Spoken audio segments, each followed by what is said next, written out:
अस्सलाम वालेकुम, my name is Sania Rafiq. I am here to teach you chemistry, 9th chemistry chapter number 5 का जो topic आज हम डिस्कस करने जा रहे हैं वो है चार्ल्स लॉ। चार्ल्स लॉ क्या होता है?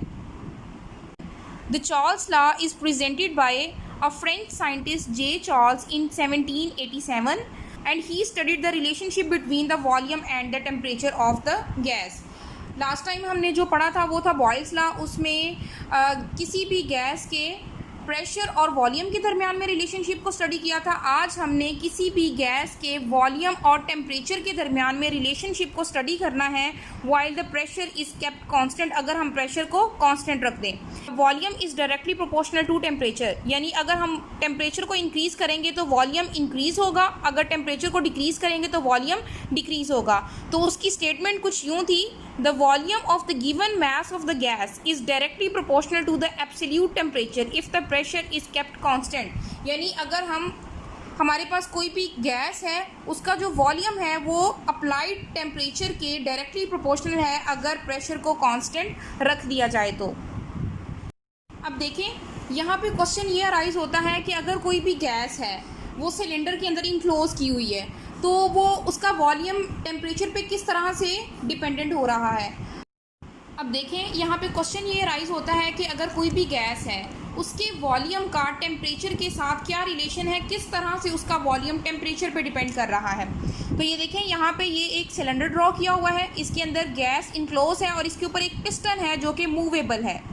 ये पिस्टन मूवेबल है। जब इसको हीट प्रोवाइड की जाएगी तो हीट प्रोवाइड करने से क्या होगा, गैस के मॉलिक्यूल्स में तो ऑलरेडी रैंडम मोशन मौजूद होती है।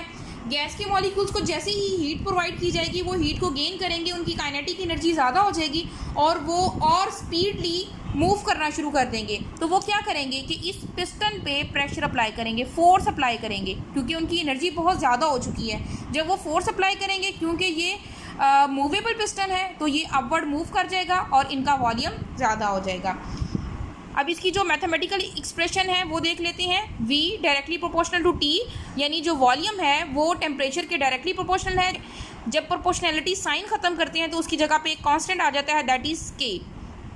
टेम्परेचर यहाँ पे मल्टीप्लाई हो रहा है, इक्वल टू के साइड पे जाके ये डिवाइड हो जाएगा। तो हमारे पास जो फाइनल इक्वेशन आ जाएगी वो है V/T is equal to K। अगर हम दो कंडीशंस अप्लाई कर दें, फाइनल और इनिशियल, तो कुछ वैल्यूज़ यूँ बनेगी, V1 initial volume, T1 initial temperature, V2 final volume and T2 final temperature. तो अगर फर्स्ट कंडीशन है हमारे पास तो इसमें V1/T1 is equal to K, और सेकेंड कंडीशन में क्या आ जाएगा, फाइनल में V2/T2 is equal to K। अब ये हमारे पास दो इक्वेशन आ चुकी हैं, equation number 1 and 2। And if two equations have the same constant, जैसे कि इनके कांस्टेंट सेम है, इसका भी K है और इसका भी K है। If the two equation have the same constant then the variables are equal to each other, तो उनके वेरिएबल्स एक दूसरे के इक्वल हो जाते हैं। तो हमारे पास फाइनल एक्सप्रेशन यूँ बनेगा, V1/T1 is equal to V2/T2। Now this is the experimental verification of Charles law. हम किस तरह से इसको वेरीफाइड कर सकते हैं, तो यहाँ पे एग्जांपल ली हुई है जिसमें देखें एक सिलेंडर है, इसके अंदर गैस फिल की हुई है, इसके ऊपर जो पिस्टन मौजूद है दैट इज़ फ्रिक्शनलेस, यानी ये फिक्स नहीं है, ये मूवेबल है। जो गैस का इनिशियल वॉल्यूम है वो 50 सेंटीमीटर क्यूब है और initial temperature is 25 degree Celsius. ये इनिशियल कंडीशन है इसकी। जब हमने इसको हीट प्रोवाइड की, यानी जो टेम्परेचर 25 था अब हमने 100 डिग्री सेल्सियस कर दिया, तो उससे क्या होगा, गैस के मॉलिक्यूल्स में मूवमेंट ज़्यादा हो जाएगी, वो इस पिस्टन के ऊपर प्रेशर अप्लाई करेंगे और ये अपवर्ड मूव कर जाएगा।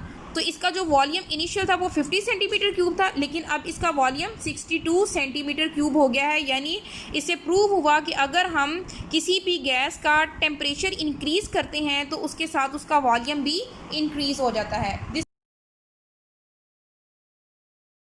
This is all about the Charles law and its experimental verification. Thank you very much. Allah Hafiz.